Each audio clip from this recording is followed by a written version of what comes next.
Hello and welcome to today's episode of the Safe Schools Rainbow Roundtable. I'm Dr. Dan and it's a pleasure to have you join us.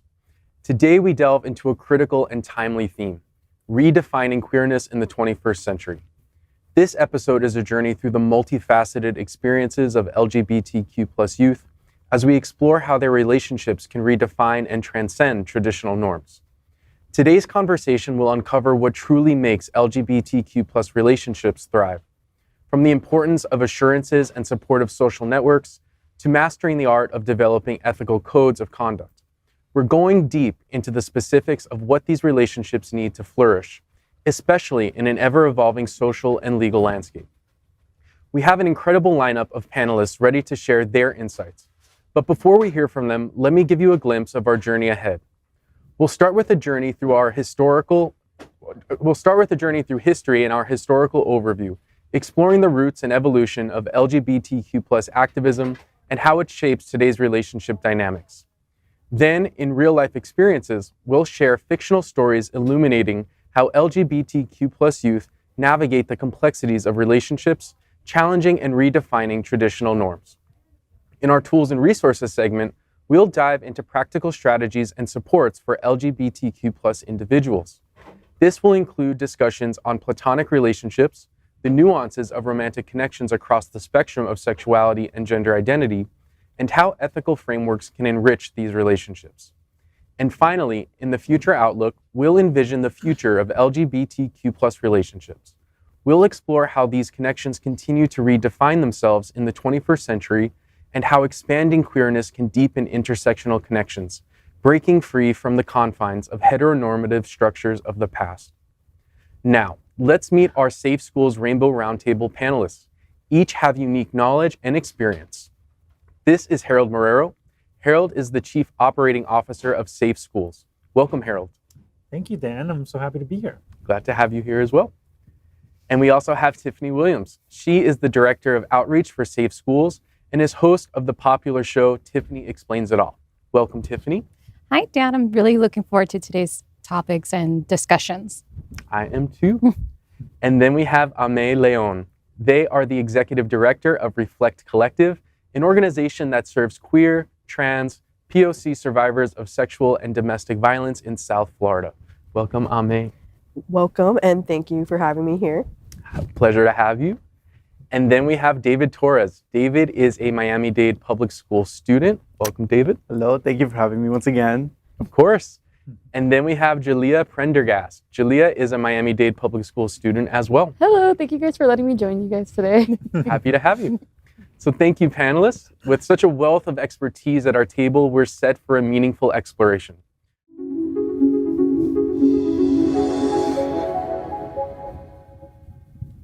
In this segment, we're focusing on tools and resources to help LGBTQ+ youth redefine their interactions and form authentic relationships.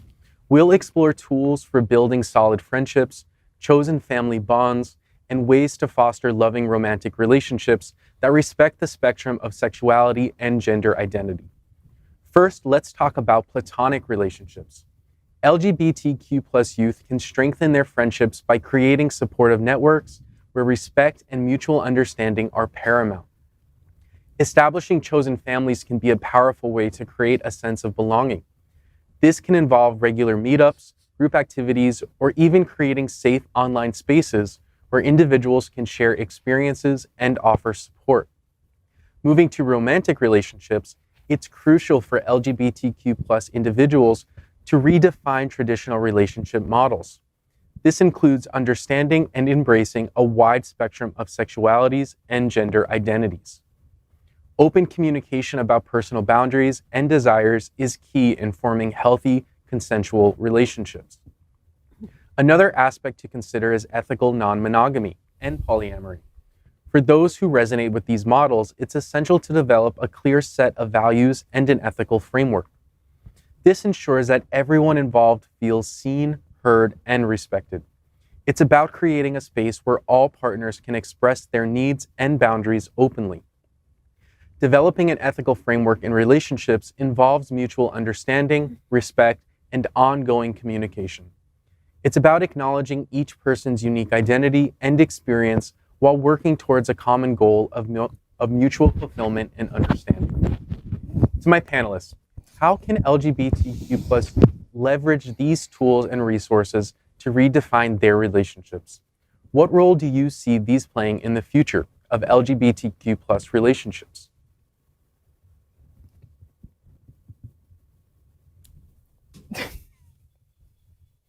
Would you define the tools? Like, So we talked about respect, understanding, communication, tools like that. So let's start with this. How can communication, open communication, help foster healthy relationships?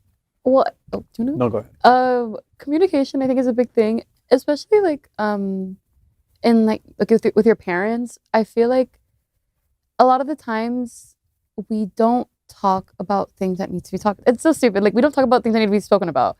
And like what I've been trying to do recently is my mom. I love my mom. She's amazing, but she says like really like she could get canceled for the things she says. Okay, like I'm sure like a lot of parents like. So then what I've been trying to do is like slowly. My mom is over party. slowly correcting her as a way, because I haven't come out to my mom, and I hope she doesn't watch those. Slowly correcting her just so when the day comes, she's more educated on it, and we can openly communicate about like who I love and what community I'm a part of. So I think communication can really help with that. Okay, so yeah. Yeah. Totally valid. Yeah.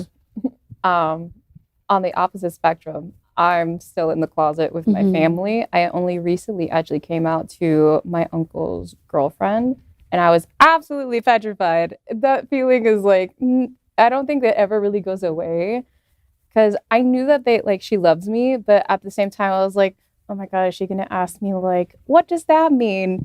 Does that mean you're confused? Like, no, I like two different types of genders besides my own. Like, that's it. There's nothing like, it's not hard math, I swear.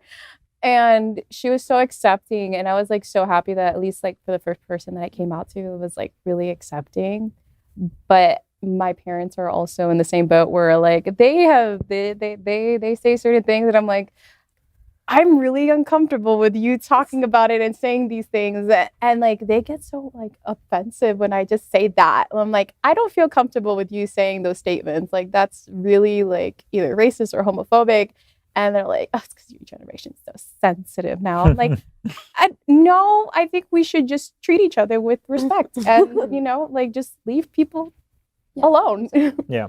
Yesterday I was talking to my dad on the phone, and we were just talking about like the family, and we're talking about my cousin who has a transgender sister, and we're talking about that, and then he proceeds to say like the most outlandish like offensive like slurs about this person, and it's me and my sister on the phone with him, and I just like I go on a rant like, ignorance is a disease, how can you say these things? And then my sister tells me it's just not even worth it, and like it's not worth to correct them because they're just never gonna listen to them. Just like, but that's how these cycles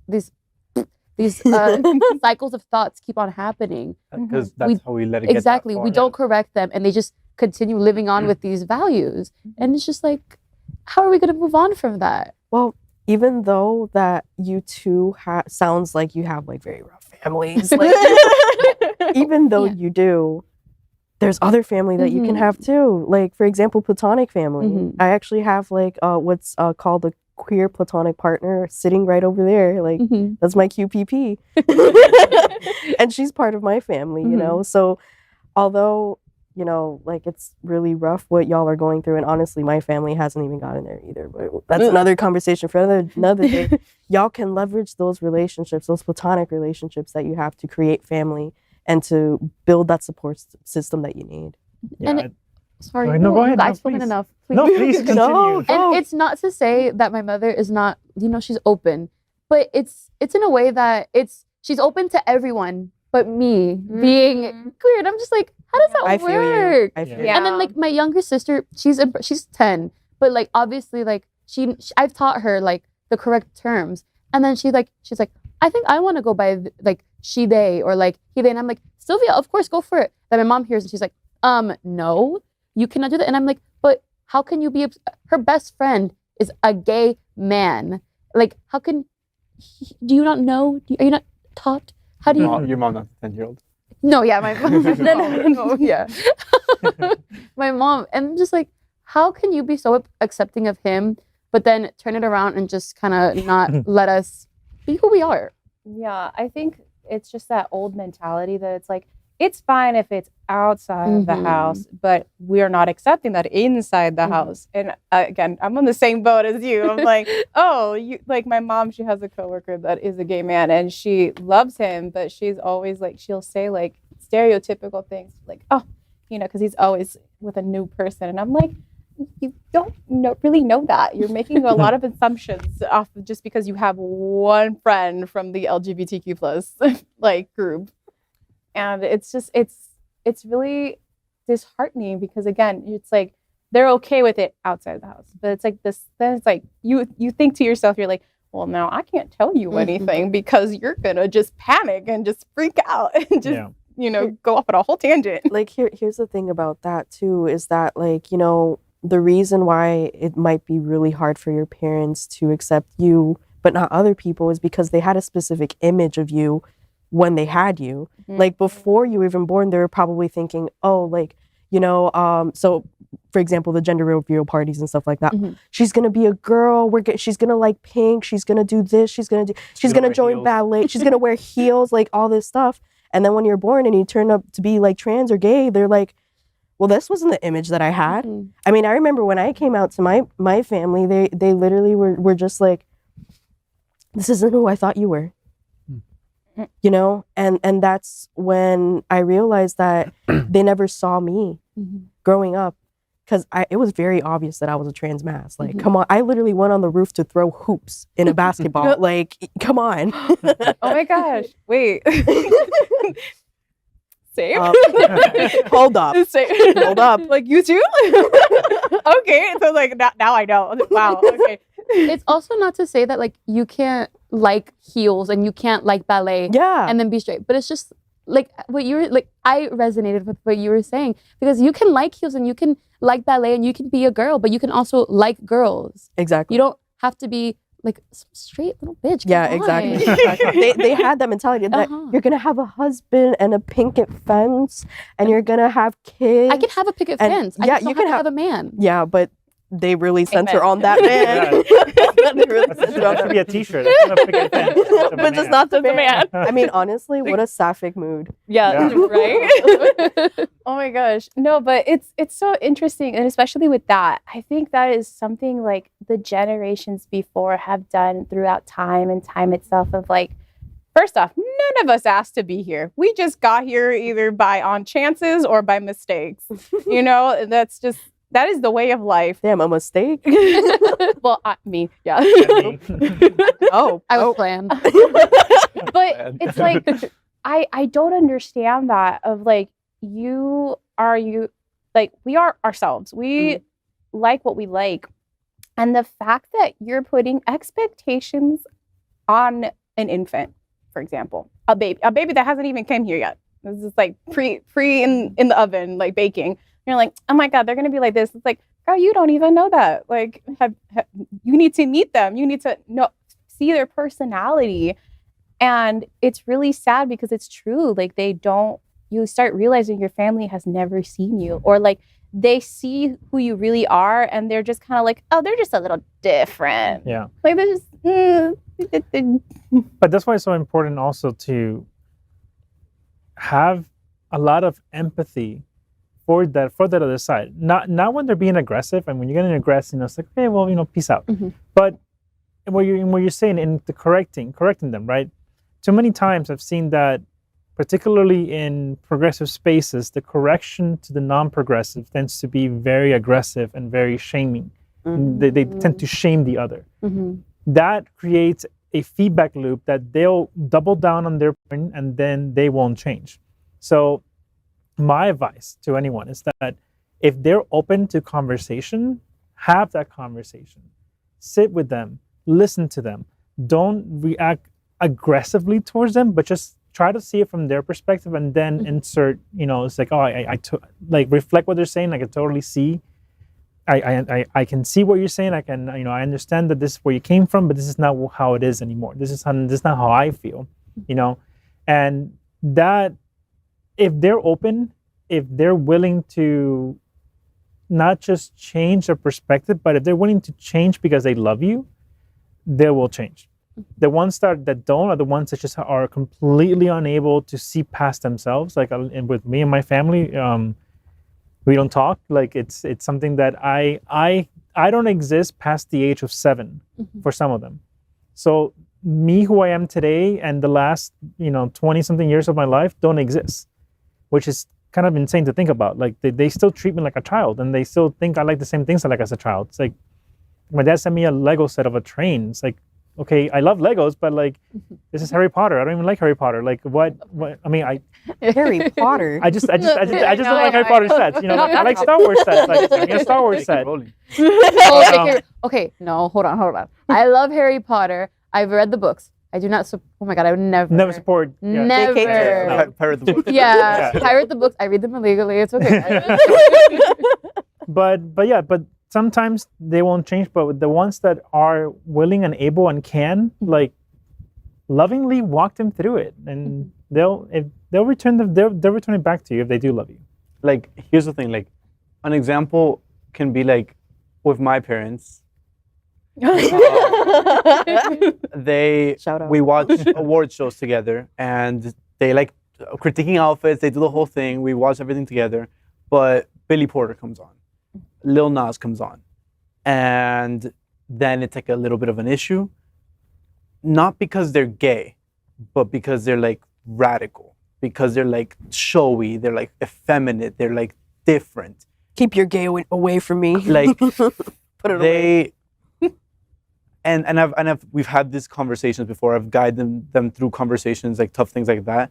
And an example that really stuck out to me that my dad said was he likes what's his name? Barney from How I Met Your Mother. Oh, Patrick Neil Harrison. Yes. He likes the Patrick Neil Harrises, but not the Lil Nas.